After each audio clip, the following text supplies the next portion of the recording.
Let's make an ambient occlusion. Just note that an ambient occlusion looks better if the model has a higher poly count, but for this, all intents and purposes, this is fine. So we'll start by making sure the model is flush with the z-axis, so 0. So the next step is to go to our light on the right panel. By default it's set to photometric, but we need to go to standard, and then we'll select a skylight. Okay, the next step is to make sure the light doesn't clip with the z-axis. So we'll put this just above his head, 0, 0, just like that. Okay, well, we're nearly ready. So one more thing is to right click on the light and make sure to enable cast shadows. Oh, not that. There we go. That will just ensure that it actually casts shadows, like soft shadows, not hard shadows like it's coming from the sun. So that's ready.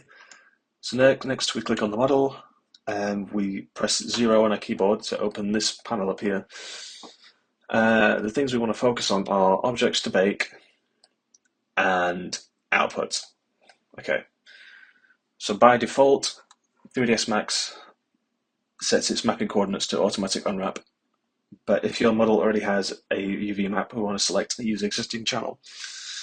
And then we want to set padding to about 8, because 16 will cause overlap. And that's about it for objects to bake, so let's hide that and focus on our output now. Output is just what the renderer is going to do and where it's going to save the file. So we'll make sure we've clicked on our object, press add, and then we're going to go right down to ambient occlusion mental ray, which is going to render our ambient occlusion texture. So pretty simple. And now the things to focus on are file name and type, size, and if you want, you can mess around with these things. I'm not going to in this video, but so let's click these 3 dots here. This is where the image is going to save.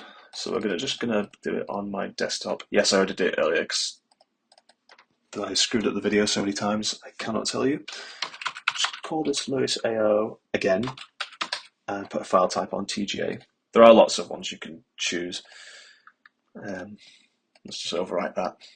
Simple stuff, just leave that as it is. And now the size.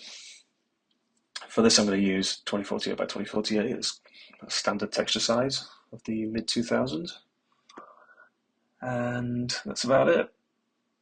So let's get ready to render. Just click render. And if it has that, just ignore that. That's just I've got a missing texture there. Let's continue. Yes, overwrite. Just leave that to do its thing. It'll take as long as it takes, depending on your computer specifications, but shouldn't take too long. That's done, so let's go have a look in Photoshop. Ignore that, you never saw that. There we go. So it will create some noise, because that's due to the samples here. If you heighten the samples, there'll be less noise, but it will take significantly longer. So if it's 16 and I put 32, it's going to take twice as long. If I put 64, it's going to take 3 times as long. But you will yield better results. But yeah, you can also put a plane underneath and create a thicker, quite a deeper ambient occlusion map. So I'll try that now. So you don't have to click on the plane, just click on the model. And we'll save that as thicker, I don't know, .tga. Let's have a quick render of that. Alright, that's done that, I think. So let's open that one. So you see what I mean? Let's zoom that out. That's nicer if you want